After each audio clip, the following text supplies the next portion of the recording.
we will be, happy to have prevented someone who I believe is a true authoritarian from taking power in the United States, and that's Donald Trump.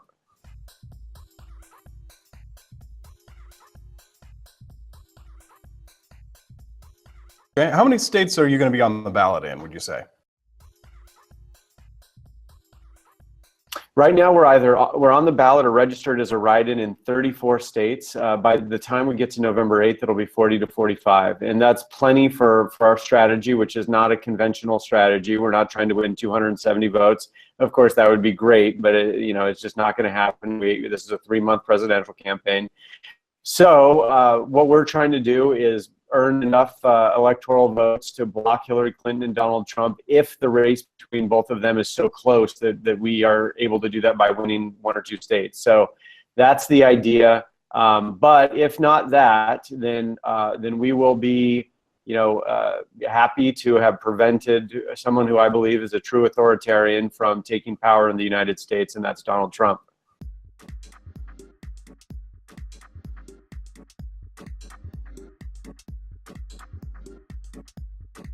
He was unknown at the start of this week. Now he's running for the presidency. Desperate times, he says, call for desperate measures. We need to stop Donald Trump. We need to come to a consensus that he simply cannot be the president of the United States, and let's look for another option, and I hope to be that option.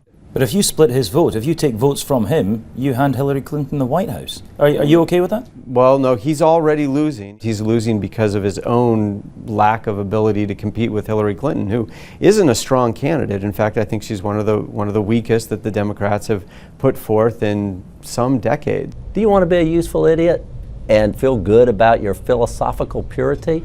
Or do you really care about America and conservative values? Because Hillary Clinton, third term of Barack Obama, is a direct threat to liberty.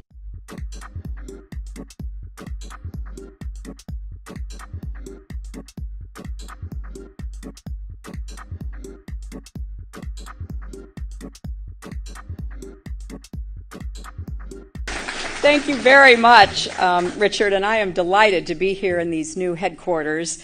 I have been often to, I guess, the mothership in New York City. But it's good to have an outpost of the council right here down the street from the State Department. We get a lot of advice from the council, so this will mean I won't have as far to go to be told what we should be doing and how we should think about the future.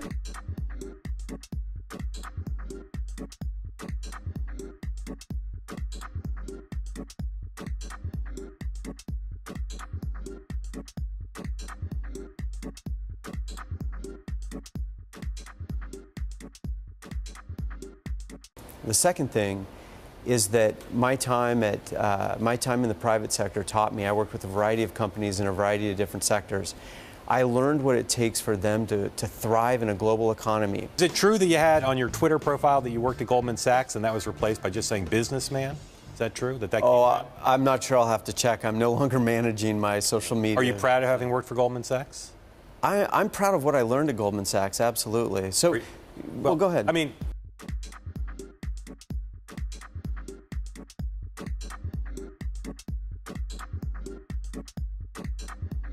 but I do believe there is a problem with racism in the Republican Party, okay?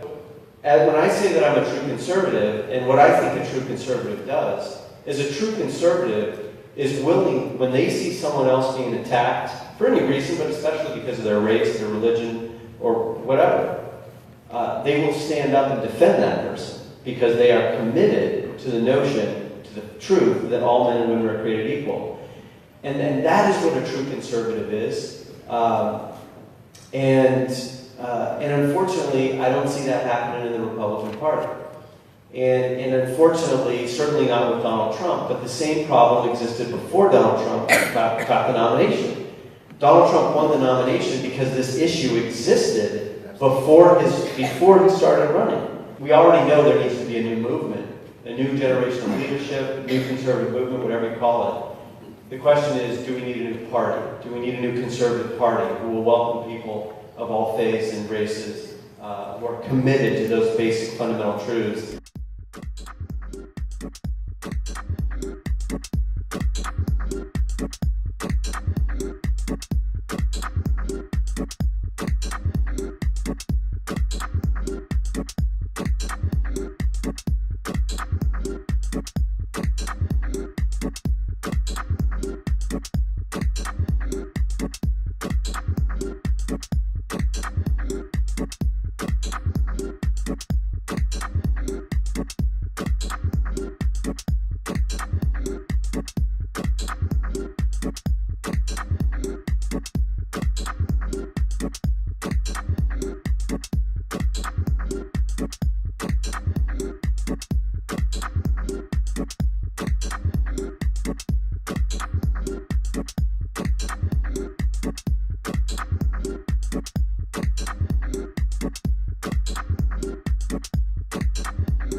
Bye.